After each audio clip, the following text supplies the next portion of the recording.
கிறிஸ்துவில் அன்பானவர்களே, ஆண்டவரும் இரட்சகருமான இயேசு கிறிஸ்துவின் விலையேறப்பெற்ற நாமத்திலே உங்களை வாழ்த்துகிறேன். இன்றைய நாளுக்கான கர்த்தருடைய வார்த்தை எபேசியர் 6ஆம் அதிகாரம் 10, 11, 12, 3 வசனங்கள். கடைசியாக என் சகோதரரே, கர்த்தரிலும் அவருடைய சத்துவத்தின் வல்லமையிலும் பலப்படுங்கள்.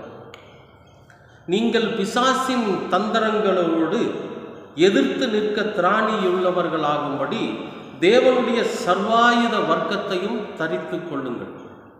ஏனெனில் மாமிசத்தோடும் இரத்தத்தோடும் அல்ல, துரைத்தனங்களோடும் அதிகாரங்களோடும் இப்பிரபஞ்சத்தின் அந்தகார லோகாதிபதிகளோடும் வானமண்டலங்களில் உள்ள பொல்லாத ஆவிகளின் சேனைகளோடும் நமக்கு போராட்டம் உண்டு அப்படிங்கிறார்.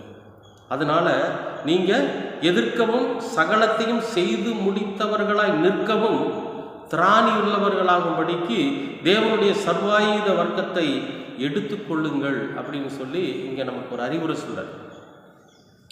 அன்பானவர்களே, இந்த அறிவுரை நமக்கு எவ்வளவு முக்கியமானது என்பதை நாம் கொஞ்சம் ஆழ்ந்து சிந்திக்கணும். கடவுளுடைய சர்வாயுத வர்க்கத்தை நாம் எடுத்துக்கொள்ளணும் அப்படின்னா, இந்த உலகத்தில் பொல்லாத பிசாசானவன் நம்மளை ஈஸியாக பயன்படுத்துகிறான். எந்த விதமான பயன்பாடுகள் எல்லாம் நம்மை கொண்டு அவன் நடத்துகிறான் அப்படிங்கிறத நம்ம ஒரு 10 நிமிஷம் நல்லா கொஞ்சம் ஆழ்ந்து பார்ப்போம். என்னன்னு கேட்டிங்கன்னா, இந்த செய்தி உங்களுக்கு நிச்சயமாக பிரயோஜனமாக இருக்கும் என்று நான் விசுவாசிக்கிறேன். ஏன்னா இன்றைய காலகட்டத்தில் அதெல்லாம் நடக்குது. பிசாசு ஒரு மனிதனை எந்தெந்த விதத்துல எல்லாம் பிடிப்பான்னா, நாம் நினைக்கிறோம் மதுபானத்தில், புகைப்பிடிக்கிற பழக்கத்தில், விபச்சார பாவத்தில், இந்த 3 நமக்கு இல்லைன்னா நம்ம பரிசுத்தவான்கள், நாம் பிசாசுவோட பிடியில் இல்லை அப்படின்னு சொல்லி நாம் நினச்சிக்கிட்டு இருக்கோம். அப்போ எந்த கெட்ட பழக்கமும் இல்லைங்க. இந்த பையன்கிட்ட தண்ணி போட மாட்டான், பீடி சிகரெட் குடிக்க மாட்டான், பொம்பளை விஷயத்துக்கு போக மாட்டான், அதனால் எந்த கெட்ட பழக்கமும் இவனிடத்தில் இல்லை அப்படின்னு சொல்லி நாம் ஒரு பையனை குறித்து சர்டிஃபிகேட் கொடுக்குறப்ப அல்லது ஒரு பிள்ளை குறித்து சர்டிஃபிகேட் கொடுக்குறப்ப அதை சொல்கிறோம். இப்போ நாமளும் என்ன பண்ணுறோம், சரி இந்த 3 பழக்கமும் இல்லாதனால அவன் ரொம்ப நல்லவன் அப்படின்னு சொல்லி நாம், அந்த பெண் ரொம்ப நல்லவ அப்படின்னு சொல்லி நாம் என்ன பண்ணிடுறோம், முடிவெடுத்தோம். அது மட்டும் இல்லை, அது மட்டுமே பிசாசுனுடைய செயல் அல்ல. அவன் என்னென்னமெல்லாம் பண்ணுவான் பாருங்க. இப்பிரபஞ்சத்தின் அந்தகார லோகாதிபதி என்ன பண்ணுவான், ரொம்ப தந்திரமாக நம்மளை பயன்படுத்துவான். அவன் ரொம்ப தந்திரசாலி. அவன் எந்த விதத்தில் நம்முடைய பேரை கெடுக்கணுமோ அந்த விதத்தில் நம்மை ஆண்டவரோட பிள்ளை இவன் இல்லை அப்படின்னு சொல்லக்கூடிய அளவுக்கு நம்முடைய பேரை கெடுக்கிறதுக்கு என்னவெல்லாம் செய்ய முடியுமோ அதை செய்வோம். ஆனால் அது பார்த்திங்கன்னா ரொம்ப சாதாரணமான விஷயமா இருக்கும், ஒரு சின்ன விஷயமா இருக்கும். ஒன்றும் இல்லைங்க, ஆண்டவருடைய வார்த்தையே நான் பேசிகிட்டு இருக்கிறேன். மக்கள் ஊழியக்காரனோட வாயில வேதத்தை தேடுவார்கள் அப்படின்னு சொல்லி ஒரு வேதத்தின் வார்த்தை உண்டு. இந்த இம்மானுவேலை நமக்கு சொல்லியிருக்கேன். இப்போ நான் கர்த்தருடைய வார்த்தையை போதிச்சுக்கிட்டே இருக்கிறேன். திடீர்னு எனக்கு அவன் கோபத்தை உண்டு பண்ணுறான். யாராவது 2 பேரோ 3 பேரோ என்னிடத்துல தர்க்கம் பண்ணுறாங்க, வாக்குவாதம் பண்ணுறாங்க, ஏதோ ஒன்று பண்ணிக்கிட்டே இருக்கிறாங்க. நானும் அமைதியாக இருந்துக்கிட்டே இருக்கிறேன். திடீர்னு எனக்கு கோபம் என் வாயில் ஒரு கெட்ட வார்த்தை வந்துடுதுன்னு வைங்களேன், போச்சா, இவ்வளோ நானும் நான் பாதுகாத்த, இவ்வளோ நான் என்னை பரிசுத்தமாய் பாதுகாத்து கொண்டிருந்த அந்த பரிசுத்தம் அந்த ஒரு கெட்ட வார்த்தையில் போயிடுச்சா. நான் மதுபானம் மறந்தலை, நான் பீடி சிகரெட் குடிக்கலை, நான் விபச்சாரம் பண்ணலை, ஆனால் என்னுடைய பேர் எப்படி கெட்டு போச்சுங்க, சாதாரண ஒரு கெட்ட வார்த்தையில், ஒரு நாவின் வார்த்தையினால் அங்கே பேர் கெட்டு போயிடும்.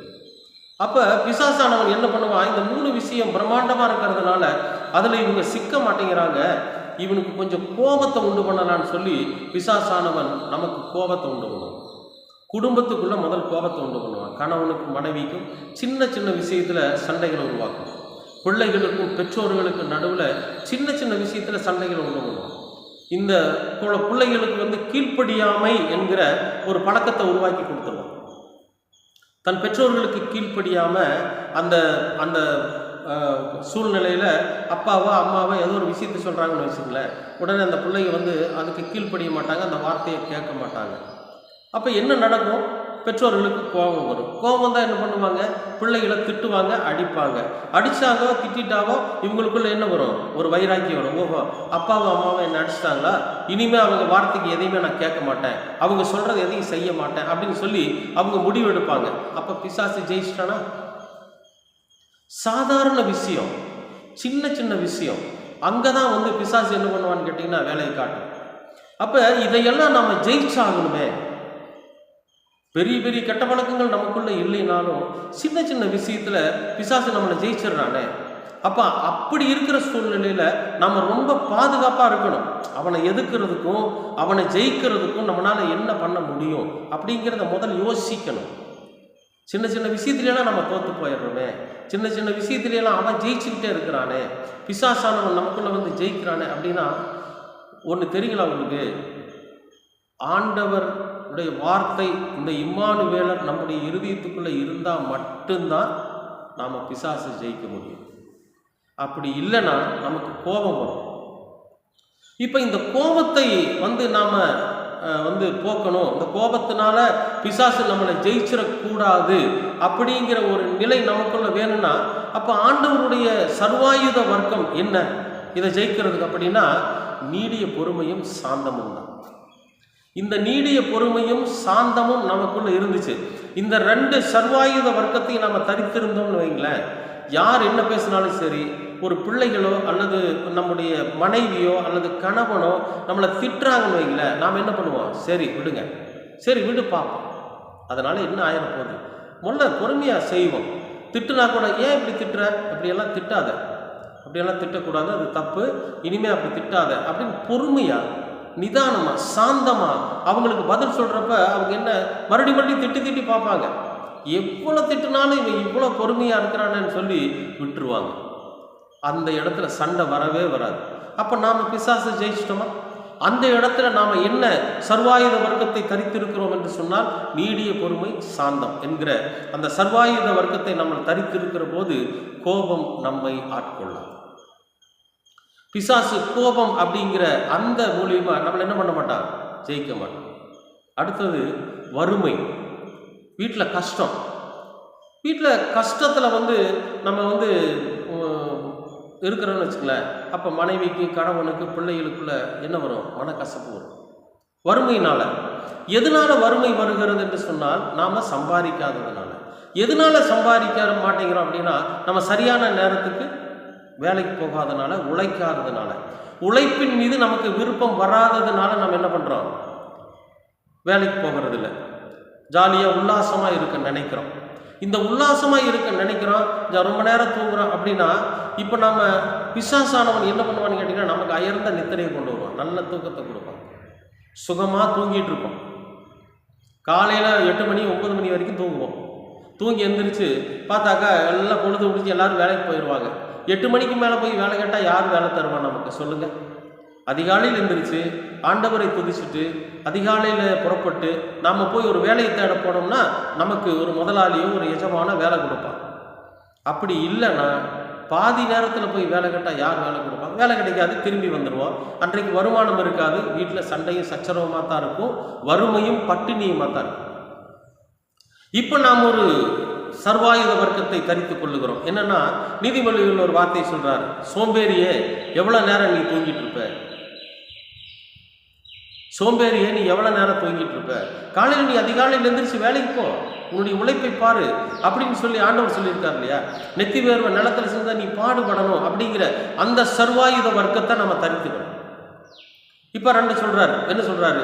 நீ எவ்வளோ நேரம் தூங்கியிருப்ப, தூக்கத்தை விட்டு எந்திரி, நீ எவ்வளோ நேரம் தூங்கிட்டு இருக்க முடியும், ரொம்ப நேரம் தூங்கிட்டு இருந்தீனாக்கா இந்த உலகம் உன்னை வெறுத்து தள்ளிடும் அப்படின்னு இம்மானுவேலர் எனக்கு சொல்லியிருக்கிறாரு. நெத்தி வேர்வை நிலத்தில் சிந்த பாடுபடணும்னு சொல்லியிருக்காரு. அப்போ நான் அதிகாலையில் எழுந்திரிச்சு நேரமாக எழுந்திரிச்சு குளிச்சுட்டு அல்லது வந்து என்னுடைய காடை கடன்கள்லாம் முடிச்சுட்டு நான் என்னுடைய நெத்தி வேர்வை சிந்துற அளவுக்கு நான் வேலையை தேடி போக போகிறேன் அப்படின்னு சொல்லி நம்ம கடுமையாக உழைக்க போகிறப்ப வறுமை பட்டினிங்கிற அந்த ஒரு காரியத்தை கொண்டு பிசாசு நம்மளை ஜெயிக்க முடியாது. ஏன்னா நம்ம ஆண்டவர் சொல்லியிருக்காரு. நம்ம தான் அந்த அதிகாலையில் எழுந்திருக்க வேண்டும் என்கிற அந்த வார்த்தையை நம்ம சர்வாயுத வர்க்கமாக தரித்திருக்கிறோம். அப்போ அந்த சர்வாயுதம் என்ன பண்ணிடும்? அந்த பிசாசானவனை வெட்டி வீழ்த்து. அப்போ அங்கே வறுமையும் இருக்காது, பசியும் இருக்காது, பட்டினியும் இருக்காது. அப்போ இது போன்ற காரியங்களைத்தான் நாம் என்ன பண்ணுறோம்? தரித்து கொள்ளணுங்கிற. அடுத்தது, ஒரு அழகான ஆண் போகிறான்னு வச்சுங்களேன். பெண் அவளை பார்க்குறான்.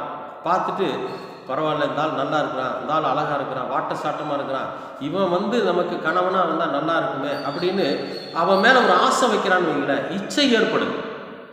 அதே மாதிரி இந்த பெண்ணும் அழகான பெண் போகிறான்னு வச்சுங்களேன், அவளை பார்த்து ஒரு ஆணுக்கு இச்சை ஏற்படுது. இப்போ பிசாசானவன் என்ன பண்ணுறான்னு கேட்டிங்கன்னா, அந்த இச்சைகளை கொண்டு நமக்குள்ள பாவத்தை உண்டு பண்ணுறான். இச்சைகளை கொண்டு நம்மளை என்ன பண்ணுறான்? ஜெயிக்கணும்னு நினைக்கிறான். அப்போ நமக்கு ஒரு சர்வாயுத வர்க்கம் இந்த வேதத்தில் கொடுக்கப்பட்டிருக்கிறது. இம்மானுவேலர் என்ன சொல்லியிருக்காரு? உன் கண்களினால் இச்சை ஏற்படும், இச்சை அடக்கம் உனக்குள்ள வேணும் அப்படின்னு சொல்லியிருக்காரு. அப்போ நீ பார்க்குறதே தப்புன்னு இருக்காரு. ஒரு பெண்ணோடு விபச்சாரம் பண்ணுவதோ, ஒரு பெண்ணோடு போய் வாழ்றதோ தப்பு இல்லை. அது உங்களுக்கு அதாவது பெண்ணோட விபச்சாரம் பண்ணுறதை விட நீ பார்த்தீனாவே தப்புங்கிற. ஒரு பெண்ணோடு விபச்சாரம் பண்ணினதுக்கு பிறகுதான் தப்பு நடக்குதுன்னு நீ நினைக்காத. அந்த பெண்ணையோ அந்த ஆணையோ இச்சையோடு பார்க்குற போதே அங்கே விபச்சார பாவம் உன்னை பிடிச்சிருது அப்படின்னு நம்ம வேதத்தில் இம்மானுவேலர் எனக்கு அறிவுரை சொல்லியிருக்கிறாரு. அப்போ நான் இச்சையடக்கம் என்கிற அந்த சர்வாயுத வர்க்கத்தை நான் தரித்திருக்கிறேன் அப்படின்னு சொல்லி, அந்த இச்சையடக்கம் என்கிற சர்வாயுத வர்க்கத்தை நம்ம தரித்து கொண்டோன்னு வைங்களேன், பிசாசு நம்மளை ஜெயிக்க முடியும். இப்படி பல போராட்டங்கள் நமக்கு வந்துகிட்டே இருக்கும். அந்தகார லோகாதிபதிகளோட பல போராட்டம் நமக்கு வந்துட்டே இருக்கும். இப்படிப்பட்ட போராட்டங்களை எல்லாம் நம்ம ஜெயிக்கணும் அப்படின்னா நம்ம என்ன பண்ணணும்? அந்த சர்வாயுத வர்க்கங்களை தரித்து கொள்ளணும். அதை தரித்து கொண்டாதான் அந்த பிசாசானவனை ஜெயிக்கக்கூடிய திராணி நமக்குள்ள வரும். அந்த பிசாசானவனை ஜெயிக்கக்கூடிய வல்லமை நமக்குள்ள வரும். நீங்க யோசிச்சு பாருங்க, இந்த உலகத்துல என்னென்ன விஷயமெல்லாம் இருக்கு பாருங்க. அப்புறம் என்ன பண்ணுவான்னு தெரியுங்களா? நீங்க வாகனத்தை எடுத்தீங்கன்னா உங்களை வேகமா ஓட்ட சொல்லுவோம். வேகமா ஓட்டும். பார்க்குறவங்கெல்லாம் உன்னை பார்த்து கைகுட்டி சிரிக்கணும். ஆஹா, இந்த மகனை மாதிரி வேகமா நாம யாருனாலையும் ஓட்ட முடியாது. இந்த பையன் ரொம்ப பயங்கரமா வேகமா ஓட்டுவான், இந்த பொண்ணு ரொம்ப பயங்கரமா வேகமா ஓட்டுவா. நீ வேகமா ஓட்டுறப்ப செல்போன் பேசிக்கிட்டே ஓட்டு. செல்போன் அப்படி காதில் வச்சுக்க, பேசிக்கிட்டே வேகமா ஓட்டு. உன்னை விட திறமைசாலி வேற யாரும் இல்லை அப்படின்ற எண்ணத்தை நமக்குள்ள கொண்டு வருவோம். அப்போ இந்த எண்ணத்தில் நாம் என்ன பண்ணுவோம்? வேகமாக வண்டியை ஓட்டுவோம், செல்போன் பேசிக்கிட்டே போவோம். எங்கேயோ ஒரு விபத்து ஏற்பட்டுச்சுன்னு வச்சுங்களேன், எல்லாமே முடிஞ்சு போயிடும். இப்போ பிசாசை ஜெயிக்கணும். அதுக்காக நமக்கு ஆண்டவர் கொடுத்திருக்கிற ஒரு சர்வாயுத வர்க்கம் என்னன்னு கேட்டீங்கன்னா பொறுமை, நிதானம். இந்த ரெண்டு சர்வாயுத வர்க்கத்தை நாம தரித்து கொண்டோம்னு வச்சுக்கல, இம்மானுவேலர் எனக்கு சொல்லியிருக்காரு, பொறுமையா இருக்க சொல்லியிருக்காரு, நிதானமா இருக்க சொல்லியிருக்காரு. அப்ப இந்த பொறுமையும் நிதானமும் நமக்குள்ள இருக்கிறப்ப நம்ம என்ன பண்ண மாட்டோம்? வேகமா போக மாட்டோம். ஒரு காரியத்துக்காக புறப்பட்டு போறப்ப நம்ம ஆண்டவரோட சமூகத்தில் நம்முடைய சூழ்நிலையை ஒப்படைத்து, நம்முடைய பயணத்தை ஒப்படைத்து நம்ம ஜெபம் பண்ணிட்டு போறப்பவே அவருடைய சமூகம் சர்வாயுத வர்க்கமாக நமக்கு முன்னால போயிட்டு இருக்கும். நாம் என்ன பண்ணுவோம்? ஜெயிப்போம், பிசாசு தோத்து போயிடும். அப்ப கடவுளுடைய சர்வாயுத வர்க்கம் என்னவெல்லாம் இருக்குன்னு பாருங்க.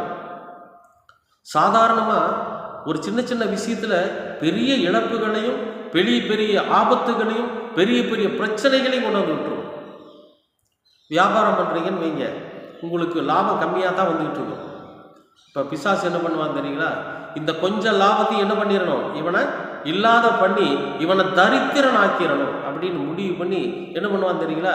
அதிகப்படியான பணம் சம்பாதிக்கலாம், நீ ஏகப்பட்ட பணம் உனக்கு இதில் வரும், அதனால் நீ என்ன பண்ணு, உன்னுடைய பணத்தையெல்லாம் போய் அதில் முதலீடு பண்ணு அப்படின்னு சொல்லி ஒரு தப்பான வழியில் பணத்தை முதலீடு செய்வதற்காக நம்மளை என்ன பண்ணுவான்? அப்படியே உந்துவான். இந்த ஷேர் மார்க்கெட்டு, மற்றபடியான காரியங்கள், தவறான காரியம், சீட்டு விளையாடுறது, மற்றபடி இந்த தப்பான வழியில் 2 மடங்கு வரும், 3 மடங்கு வரும் அப்படின்னு சொல்லி பொய்யான விளம்பரங்களை நமக்கு கண்ணுக்கு முன்னால் காட்டி நாம் செஞ்சுட்டு இருக்கிற தொழிலை எல்லாம் என்ன பண்ணணும்? எல்லாத்தையும் விட்டுட்டு இந்த பணத்தையெல்லாம் எடுத்து அதில் முதலீடு பண்ணி எல்லாத்தையும் இழந்து போயிடும். இதுக்கு ஒரு சர்வாயுத வர்க்கத்தை கர்த்தர் நமக்கு கொடுத்திருக்கார். என்ன? பண ஆசை எல்லா தீமைக்கும் வேறாய் இருக்கிறது அப்படிங்கிற அந்த சர்வாயுத வர்க்கத்தை கர்த்தர் கொடுத்திருக்கிறாரு. அதை நாம் அணிந்து கொண்டான்னு வச்சுக்கல, இந்த பிசாசை ஜெயிச்சலாம். அழகான வார்த்தைகளை நமக்கு இந்த வேதம் இம்மானுவேலர் நமக்கு கொடுத்திருக்கார். என்ன பாருங்க, மாமிசத்தோடும் ரத்தத்தோடு மட்டும் இல்லை, சொந்த பந்தங்களோட மட்டும் நமக்கு சண்டை இல்லை. மாமிசம்னா நம்முடைய உறவு, ரத்தம்னா நம்முடைய உடன்பிறப்புகள், இவங்களோட மட்டும் நமக்கு பிரச்சனை இல்லை. அது சாதாரண பிரச்சனை, அந்த பிரச்சனையை ஜெயிச்சிடலாம். அண்ணன் தம்பி பிரச்சனை, அக்கா தங்கச்சி பிரச்சனை, மாம மச்சன் பிரச்சனை எல்லாம் சர்வ சாதாரணமாக ஜெயிச்சிடலாம். அது மட்டும் இல்லை, துரைத்தனங்களோடும் அதிகாரங்களோடும் நம்முடைய அதிகாரிகள் மூலியமா நமக்கு என்ன பண்ணும்? பிரச்சனைகள் உண்டு பண்ணும். துரைத்தனங்களோட நம்ம எதை சார்ந்திருக்கிறோமோ அந்த சார்ந்திருக்கிற திருச்சபைகள் மற்ற எல்லாத்தின் மூலியமும் நமக்கு பிரச்சனை வரும். பிரச்சனைகளை கொண்டு வருவான் பிசாசு. நாம வேலை செய்கிற இடத்துல அதிகாரிகள் மூலியமா நமக்கு கொண்டு வருவோம். இப்பிரபஞ்சத்தின் லோகாதிபதிகள், பெரிய பெரிய மிட்டா மிரசு, பெரிய பெரிய பணக்காரர் மூலியமா நமக்கு பிரச்சனைகளை கொண்டு வருவோம். அன்பானவர்களே, இவைகளை எல்லாம் நம்ம ஜெயிக்கணும் அப்படின்னா சர்வாயுத வர்க்கத்தை நாம் தரித்து கொள்ள வேண்டும். சர்வாயுத வர்க்கம் எங்க இருக்குன்னா இம்மானுவேலரிடத்திலே இருக்கு. இவர் என்ன சொல்றாரோ அதை அனுதினமும் நம்ம உட்கொள்ளுகிற போது, அதை உள்வாங்குகிற போது நமக்கு மகிழ்ச்சியும், நமக்கு சந்தோஷமும், நமக்கு நிறைவும், நமக்கு ஜெயமும் கிடைக்கும். அன்பானவர்களே, இந்த நாளுக்கான செய்தியில இந்த கர்த்தர் நமக்கு கொடுக்கிற வார்த்தை என்னன்னா, கர்த்தருடைய சர்வாயுத வர்க்கத்தை நீங்கள் தரித்துக் கொள்ளுங்கள். ஏன்னா நீங்கள் எதிர்க்கவும் சகலத்தையும் செய்து முடித்தவர்களாய் நிற்கவும் திராணி வேணும். பிசாசை எதிர்க்கிறதுக்கு நமக்கு திராணி வேணும். அவனை முடிச்சு கட்டிட்டு எல்லாத்தையும் நான் முடிச்சுட்டேன் அப்படின்னு தேவாதி தேவனுக்கு முன்பாக நாம் நிமிர்ந்து நிற்பதற்கு நமக்கு என்ன வேணும்? திராணி வேணும். உடம்புல தெம்பு வேணும். இது இந்த தெம்பு விஷயத்தில் ஒரு வேலையை பண்ணுவான் தெரியுங்களா உங்களுக்கு? நீங்க சாப்பிட்டீங்கன்னு வச்சுங்க, ஜீரணமாகாம சாப்பிடக்கூடிய உணவுகளையே உங்க கண்ணில் அழகா காட்டுவான். துரித உணவுகள், பீஸா, பர்கர், இப்படியெல்லாம், அதாவது எது சாப்பிட்டா சீக்கிரம் ஜீரணமாகாதோ அந்த மாதிரியான உணவுகளை கண்ணுக்கு அழகா காட்டுவான். கண்ணுக்கு அழகா காட்டுவான். அப்போ நம்ம என்ன பண்ணுவோம்? இதை விட்டுட்டு அதை சாப்பிடலாமே, அதை விட்டுட்டு அதை சாப்பிடலாம், அந்த பாதி வெந்த உணவை சாப்பிடலாம், சரியா வேகாத உணவுகளை சாப்பிடலாம், அது பார்க்கறதுக்கு நல்லா இருக்குதுன்னு சொல்லி அதை வாங்கி சாப்பிட்டுட்டோன்னு வச்சுங்களேன், ராத்திரியெல்லாம் எப்படி இருக்கும்? ஏப்பிட்டுட்டே இருக்க வேண்டியதான். உண்மையா பையா சொல்லுங்க? ராத்திரி முழுசும் நாம நம்முடைய தூக்கத்தை கெடுத்து, நம்ம உடம்புல இருக்கக்கூடிய ஆரோக்கியத்தை கெடுத்து, அடுத்த நாள் வேலைக்கு போகாம இந்த சரீரம் கெட்டு போய் ஃபுட் பாய்சன் ஆகி உடம்புல தெம்பு இல்லாத போயிடும். அப்ப நமக்கு ஒரு சர்வாயுத வர்க்கத்தை கொடுத்திருக்கார் ஆண்டவர். என்ன? உன் தொண்டையில கத்திய வை, நீ பணப்பிரியனாய் இருக்காத, சாப்பாட்டு பிரியனாய் இருக்காத, உன் வயிற்றை வந்து நீ தேவன்னு நினைக்காத, உன் தொண்டைக்கு என்ன பண்ணு? கத்திய வை. எந்த உணவு சாப்பிட்டா உன் உடலுக்கு சரியானதாக இருக்கிறதோ அதை நீ சாப்பிடு. அதைத்தான் நான் சாப்பிடுவேன். அதை பார்க்குறப்ப வேண்டாம், என் ஆண்டவர் எனக்கு ஒரு சர்வாயுத வர்க்கத்தை கொடுத்துருக்காரு, என் தொண்டையில கத்திய வைக்க சொல்லியிருக்காரு, நான் இனிமே இதை சாப்பிட மாட்டேன் அப்படின்னு எந்த உணவு இந்த உடலுக்கு ஏற்றதா இருக்கிறதோ அதை நாம புசிக்கிற போது சரீரம் திராணி உள்ளதாக, பலன் உள்ளதா இருக்கும். பிரியமானவர்களே, பல விதத்துல பிசாசானவன் நம்மை அடிமைப்படுத்துவதற்காக, நம்மை பாவத்தில் வீழ்த்துவதற்காக, கடவுளை விட்டு நம்மை பிரிப்பதற்கு என்னென்ன வழிகள் இருக்குதோ எல்லாவற்றையும் அவன் பயன்படுத்தும். அதுக்கெல்லாம் நமக்கு எதிர்த்து நிற்கிறது என்னன்னா சர்வாயுத வர்க்கம். சர்வாயுத வர்க்கத்தை நாம் அணிந்து கொண்டோமே ஆனால், கர்த்தருடைய வார்த்தையை நாம் அணிந்து கொண்டிருப்போமே ஆனால், கர்த்தருடைய மகிமையை நாம் பெற்றுக்கொண்டிருப்போமே ஆனால், நிச்சயமாகவே நாம் அவனை எதிர்க்கவும் பிசாசை ஜெயிக்கவும் திராணியுள்ளவர்களாக இருப்போம். அப்ப நம்முடைய ஆண்டவராகிய இயேசு கிறிஸ்து பரலோகத்திலிருந்து அவர் இரட்சகராய் வருகிற போது நாம் அவருக்கு எதிர்கொண்டு போய் நாங்களும் உம்முடைய பிள்ளைகளாய் இருக்கிறோம் என்று அவரோடு கூட கைகோர்த்து தேவ சமூகத்திலே நாம் மனமகிழ்ச்சியாய் சந்தோஷமாய் இருக்க நிச்சயமாகவே வாய்ப்பு கிடைக்கும். அன்பானவர்களே, வேதத்தை வாசிங்க, இம்மானுவேலர் கற்றுக் கொடுக்கிற வார்த்தைகளை உள்வாங்கிக்குங்க. இந்த உலகத்தோடு ஒப்பிடுகிற போது எது சரி எது தவறு என்பதை உணர்ந்து அதன்படி நடங்க. பிசாசுக்கு எதிர்த்து நில்லுங்க. எதிர்த்து நிற்கக்கூடிய திராணியை நீங்கள் உருவாக்கி கொள்ளுங்க. கண்டிப்பாகவே இந்த உலகத்தில் பிசாசை நாம் ஜெயிக்க முடியும். கர்த்தரோட பிள்ளைகளாக நாம் நிரூபிக்க முடியும். கர்த்தர் உங்களை ஆசீர்வதிப்பார். அன்பின் பரலோக பிதாவே, அருமையான நல்ல இந்த நாளுக்காக நன்றி. நாங்கள் உம்முடைய சர்வாயுத வர்க்கங்களை தரித்து கொண்டு இந்த உலகத்திலே சின்ன சின்ன விஷயத்திலே நாங்கள் பிசாசின் இடத்திலே தோற்று போய் விடாதபடி நாங்கள் ஜெயம் பெற அவனை ஜெயிக்க திராணியுள்ளவர்களாய் இருக்கும்படி நீர் கிருபை பாராட்டு. உங்களுடைய வார்த்தைகள் எங்களுக்கு சர்வாயுத வர்க்கமாய் தரிக்கப்பட்டு எங்களை பாதுகாக்க நீங்கள் கிருபை பாராட்டுங்க. எல்லாவற்றையும் அருமை இரட்சகர் இயேசு கிறிஸ்துவின் வழியாய் கேட்கிறோம் நல்ல பிதாவே. ஆமென், ஆமென்.